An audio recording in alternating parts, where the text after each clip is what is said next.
Welcome to Kenton's videos. Enjoy the video. You have the file open and permission to edit, so start by selecting the slide thumbnail you want to fix. Once selected, go straight to the Transitions tab in the ribbon and choose an effect. That first choice often reveals why nothing showed before. Make sure you do not apply to all unless every slide needs it. Apply locally first. Also check you're in normal view, not slide sorter or reading view, because transitions preview differently there and can mislead you. Now refine the transition so it plays reliably. Adjust duration to something noticeable, like 0. 5 to 2 seconds, and avoid 0 duration, which appears as no transition. Next, inspect advanced slide controls. Choose on mouse click or after X seconds depending on how you move slides.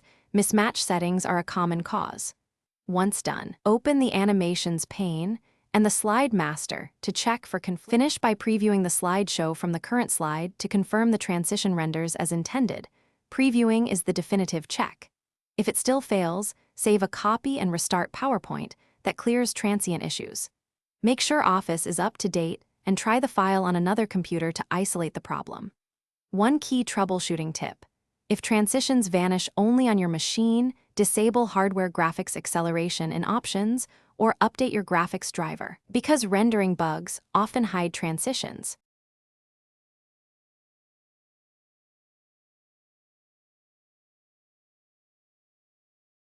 Thanks for watching. Consider subscribing if we helped you.